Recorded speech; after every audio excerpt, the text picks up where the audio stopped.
नमस्कार दोस्तों, एक बार फिर से स्वागत है आपका हमारे YouTube channel Delhi stenographer zone में। मैं हूं सोनू कुमार। आज हम लोग स्वर को पढ़ेंगे।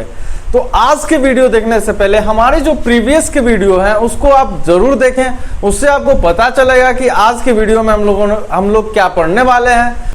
स्वर को शुरू करने से पहले हम लोग देखते हैं कि कुछ व्यंजन को काट करके लिखा जाता था। मैंने पहले बताया कि कुछ व्यंजन को काट के लिखा जाता है, तो वहां जो काटते हैं तो उसमें कुछ छोटा सा रूल है, वो देखते हैं हम लोग। देखिए, चट जैसे लिखना है तो च, और ह को काटते हैं तो ढ पढ़ते हैं, तो ढ को हम लोग बीच में भी काट सकते हैं यहाँ पर, या फिर आप क्या कर सकते हैं, च को यहाँ पर भी काट सकते हैं। अंत में धवन लिखना है तो क्या कर सकते हैं, ध को ऐसे भी आप लोग काट सकते हैं। देखिए यहां पर काट दिए हम, शुरू में ही इसको काट सकते हैं आप। पकड़ लिखना है तो क्या करेंगे, देखिए प, क और र को यहां काट दिए, अंत में छोटा सा लगा देंगे तो वो कट जाता है, बीच से काटने की जरूरत नहीं पड़ती है। जैसे मर लिखना है तो क्या करेंगे, देखिए म और र, यहां पर अंत में काट दिए र को। खत्म लिखना है तो देखिए ख, त और म, खत्म, इस तरीके से।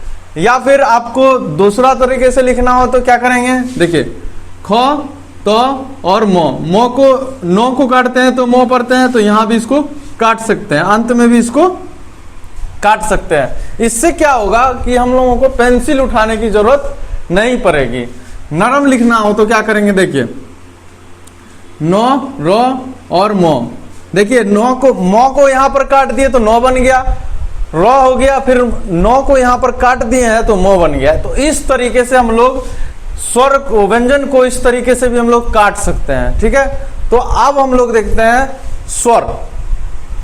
हिंदी आशु लिपि में जो स्वरों की संख्या होती है वो 9 होती है। तो देखते हैं स्वर को।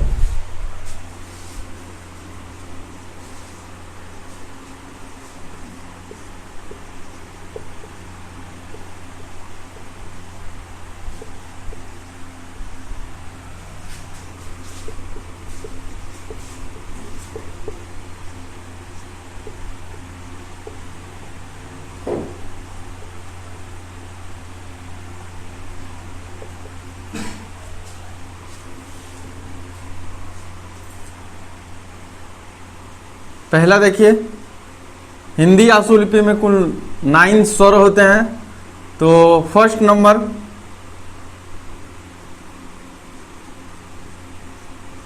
मोटा बिंदु,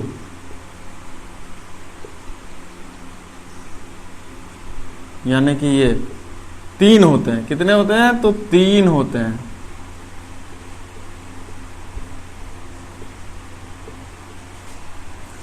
मोटा बिंदु 3 होते हैं। दूसरा पतला बिंदु,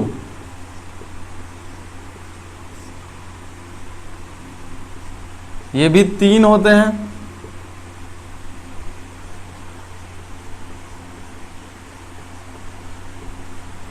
फिर देखिए तीसरा मोटा डैश, यानी कि ये भी कितने होते हैं, तो 3 होते हैं।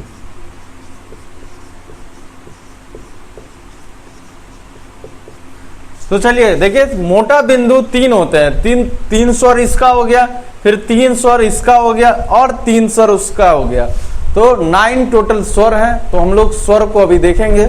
सबसे पहले हम लोग मोटा बिंदु को देखेंगे। मोटा बिंदु किसी भी व्यंजन में लगता है तो वो क्या क्या लिखा और पढ़ा जाता है। तो चलिए हम लोग देखते हैं मोटा बिंदु। पहला रूल, फर्स्ट प्लेस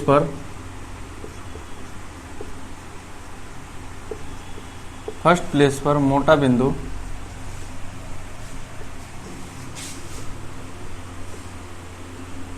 अ का साउंड देता है। अ का साउंड देता है। फर्स्ट प्लेस पर मोटा बिंदु अ का साउंड देता है। दूसरा रूल, सेकंड प्लेस पर मोटा बिंदु ए का साउंड देता है।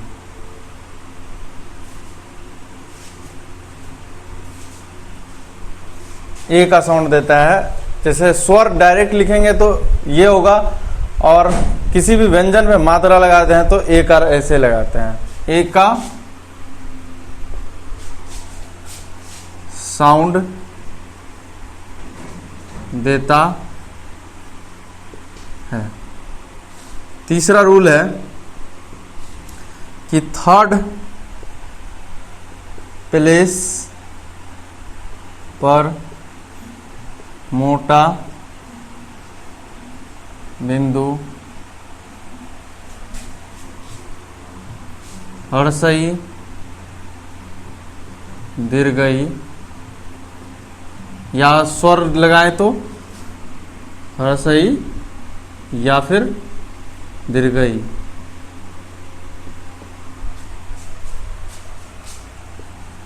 का साउंड देता है। तो चलिए देखते हैं। फर्स्ट प्लेस पर मोटा बिंदु अ का साउंड देता है, सेकंड प्लेस पर मोटा बिंदु ए का साउंड देता है, थर्ड प्लेस पर मोटा बिंदु हर्षई दीर्घई का साउंड देता है। तो हम लोग यहां देखते हैं कि फर्स्ट प्लेस, सेकंड प्लेस और थर्ड प्लेस किसी भी व्यंजन का होता क्या है, ये पहले देखेंगे। तो चलिए पहले अब हम लोग देखते हैं कि इसको किसी भी स्वर में लगाया कैसे जाता है। हम लोग इसको मिटा रहे हैं और स्वर में लगा के देखते हैं। चलिए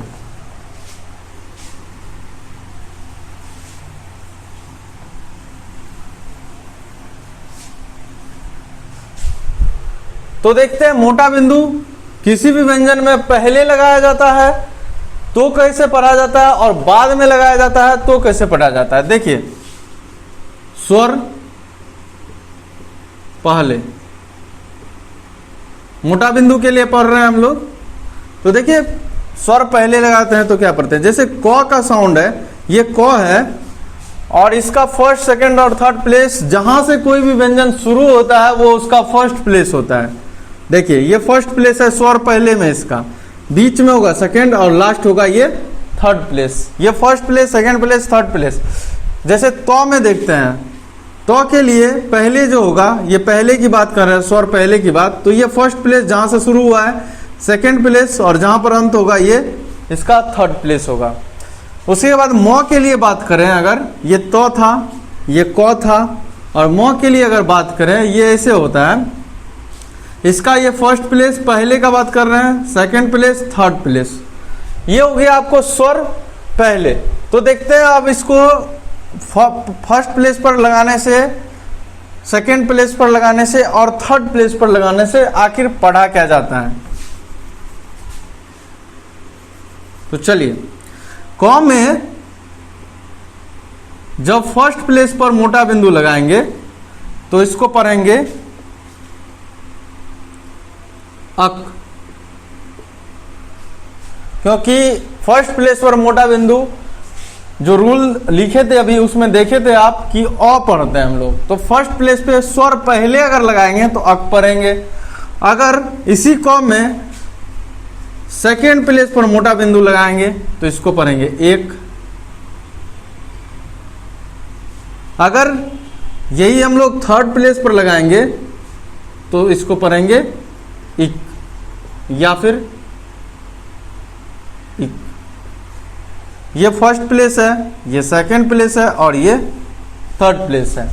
चलिए इसी तरह से अगर हम लोग तो में लगाते हैं तो क्या पढ़ेंगे।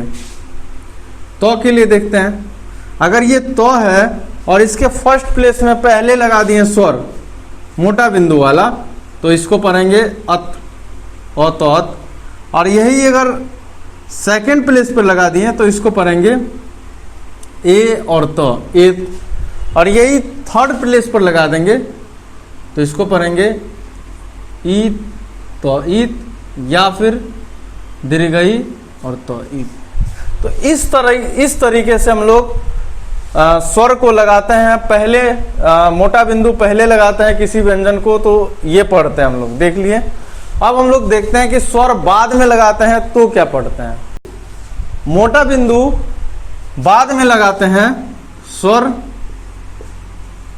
बाद में। तो चलिए क पर ही हम लोग लगा के देखते हैं। ये है क, स्वर बाद में फर्स्ट प्लेस ये, सेकंड प्लेस ये, थर्ड प्लेस ये हो गया बाद। अगर इसी का पहले बताएं तो क्या होगा बताइए, 1 2 3, और ये हो गया आपको पहले। तो इससे पहले हम लोग देख चुके हैं कि स्वर पहले क्या होता है। तो ये हो गया बाद। जैसे म के लिए देखना हो तो ये हो गया बाद आपका, नीचे नीचे हो गया बाद, ऊपर हो जाएगा पहले, ऊपर होगा पहले, नीचे होगा बाद। तो के लिए देखिएगा तो ये पहले हो गया, स्वर पहले, बाद ये हो गया उस साइड। तो इसी तरह से नौ के लिए देखिए तो ऊपर हो गया पहले और नीचे हो गया बाद, ये होता है। तो अब हम लोग देखते हैं कि क में लगाते हैं मोटा बिंदु तो क्या पढ़ा जाता है, बाद में। तो ये देखिए क, फर्स्ट प्लेस पर मोटा बिंदु बाद में, तो पढ़ेंगे क्या, सिर्फ क, सिर्फ क, क्योंकि क में ऑलरेडी अ है, पहले से है, तो इसलिए सिर्फ इसको क। इसके बाद हम लोग अगर सेकंड प्लेस पे लगाएं तो क्या पढ़ेंगे बताइए, क एकार, क्योंकि एकार का जो स्वर व्यंजन में लगता है तो ऊपर में लिखा जाता है, तो इसलिए इसको क एकार पढ़ेंगे। इसी तरीके से थर्ड प्लेस पे लगाए तो क्या पढ़ेंगे, क हर्षीकार या फिर क दीर्घीकार, ये पढ़ेंगे। इसी तरीके से तो में देखते हैं हम लोग। तो के लिए देखिए ये है तो, स्वर बाद में फर्स्ट प्लेस पर, ये फर्स्ट प्लेस, तो ये क्या पढ़ेंगे हम लोग, तो सिर्फ तो। इसी तरीके से अगर सेकंड प्लेस पर लगाए तो ती नहीं, ते पढ़ेंगे इसको। या फिर थर्ड प्लेस पे लगाए तो मोटा बिंदु, तो हर्षीकार या तो दीर्घीकार।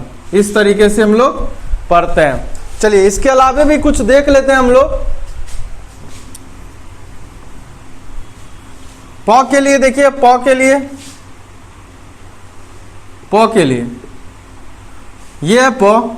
अगर सेकंड प्लेस पे फर्स्ट प्लेस पे बाद में लगाएं स्वर तो पढ़ेंगे सिर्फ प, और यही अगर सेकंड प्लेस पे लगाएं तो सिर्फ क्या पढ़ेंगे, प एकार। यही अगर थर्ड प्लेस पे लगाएं तो प हर्षीकार या फिर प दीर्घीकार। तो इस तरीके से स्वर पहले और स्वर बाद में लगाया जाता है किसी भी व्यंजन में। तो एक बार हम लास्ट में रिव्यू कर लेते हैं कि स्वर पहले और बाद में कैसे लगाया जाता है, फिर से देख लेते हैं रिवाइज के लिए। चलिए देखते हैं।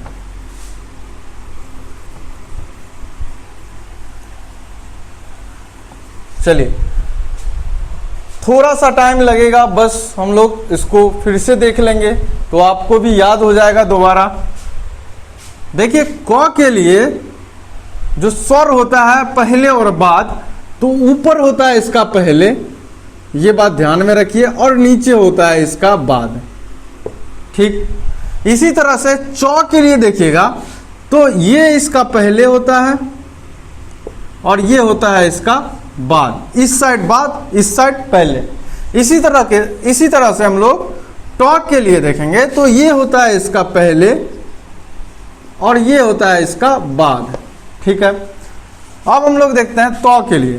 तो के लिए देखेंगे तो ये होता है इसका पहले और ये होता है इसका बाद। इसके बाद प के लिए देखिए, ये होता है इसका पहले और ये होता है इसका बाद। तो क वर्ग पूरा हो गया। क वर्ग में सारा पहले ऊपर बाद नीचे। इसमें चौ वर्ग में इधर पहले बाद इस साइड, यानी कि आपके राइट साइड में बाद होगा और आपके लेफ्ट साइड में पहले होगा।